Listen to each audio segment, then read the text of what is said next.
अहमदाबाद की एक सड़क पर एक 200-250 साल का एक बूढ़ा आराम कर रहा था।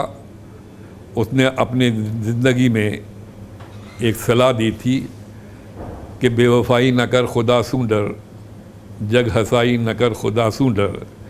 लेकिन उस बूढ़े आदमी की नसीहत को किसी ने गर्दाना नहीं और उसके एक पुराने घर को तोड़कर उस 200-250 साल के बूढ़े आदमी को तन्हा कर दिया और उसका नाम था वली दकनी।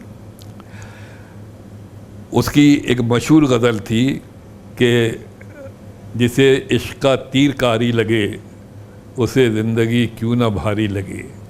मैंने एक गज़ल कही है ये पहचानते हुए कि गज़ल का मौजू माँ भी हो सकता है और बेटी भी हो सकता है। गज़ल है कि जिसे देखते ही खुमारी लगे, बेटी के लिए, जिसे देखते ही खुमारी लगे उसे उम्र सारी हमारी लगे।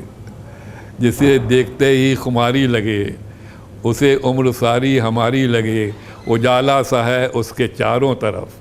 कहा जाता है कि जब मदर मैरी के पेट में क्राइस्ट थे तो उनके चारों तरफ उजाला घूमता था।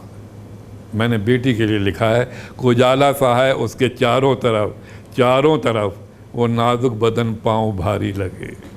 वो ससुराल से आई है मायके, वो ससुराल से आई है मायके, उसे जितना देखो वो प्यारी लगे।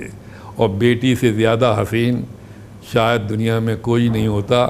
शेर है कि हसीन सूरतें और भी हैं, हसीन सूरतें और भी हैं मगर वो सब सैकड़ों में हज़ारी लगे।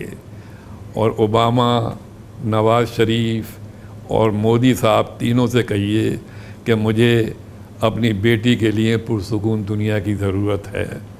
शेर चलो इस तरह से सजाएं इसे, चलो इस तरह से सजाएं इसे, इस तरह से सजाएं इसे, ये दुनिया हमारी तुम्हारी लगे।